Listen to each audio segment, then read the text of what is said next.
बहुप्रतीक्षित G20 summit होने जा रही है, जिसमें सिर्फ आर्थिक स्थिति को बेहतर बनाना ही नहीं बल्कि एजुकेशन को लेकर भी ध्यान दिया जाएगा, जिसके तहत NMIMS ने उच्च शिक्षा संस्थानों के बीच अंतर्राष्ट्रीय सहयोग को बढ़ावा देने पर केंद्रित G20 मेजबानी करके एक उल्लेखनीय कदम उठाया।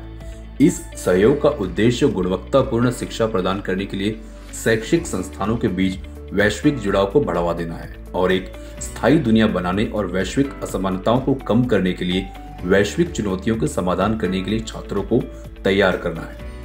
इस आयोजन में भाग लेने वाले सदस्यों ने गुणवत्तापूर्ण शिक्षा को प्रोत्साहित करने, साथ ही छात्रों की रोजगार क्षमता को बढ़ावा देने और एक स्थायी भविष्य बनाने के लिए ज्ञान और कौशल के साथ मदद करने के लिए संस्थानों की क्षमता निर्माण में अंतर्राष्ट्रीय सहयोग की खोज है।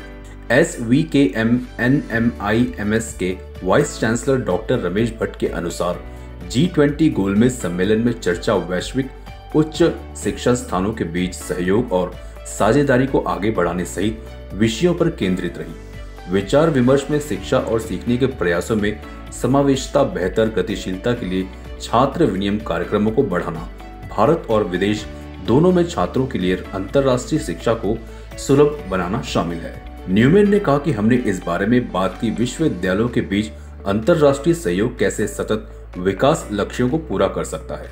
राष्ट्रमंडल विश्वविद्यालयों के संघ जैसे नेटवर्क में हमारे पास 50 देशों में 500 से अधिक विश्वविद्यालय हैं। इस बात का उदाहरण है कि अंतर्राष्ट्रीय सहयोग वैश्विक चुनौतियों का सामना कैसे करता है। So today was a great day for us. We hosted a roundtable discussion on building a better world through higher education institutions in India. Well, we had a participation from 6 countries and they discussed a lot of interesting issues in terms of that how the collaboration and partnership between the higher education institutions across the globe can be developed, created and taken forward. How to ensure that the efforts and the education and the learning is inclusive. How do the universities can plan for the better student exchange programs to improve the student mobility, and how to make the international global learning and global education accessible to the students across the universities in India and abroad. So many important themes and points were discussed during the meeting. We shall be collating the report of all the suggestions and recommendations, and will take it forward in terms of disseminating the key suggestions and key findings with all our stakeholders.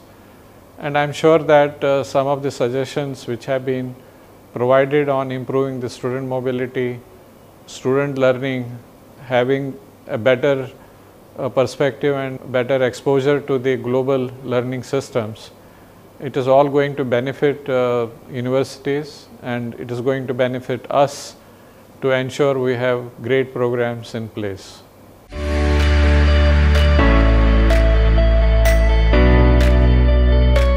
माझी मुंबई माझं घर, Kings my home, science Sonapatti इथे सुरू आहे। सर्वसामान्यांच्या खिशाला परवडणारी घरे आजच बुक करा। आज नाही तर कधीच नाही। 41 लाखांपासून 64 लाखांपर्यंत सर्व करासहित। CEN न्यूज, देश प्रदेश की ताजा तरीन खबरों के लिए CEN न्यूज को सब्सक्राइब करें और रहें पल पल की खबर से हर पल बाखबर।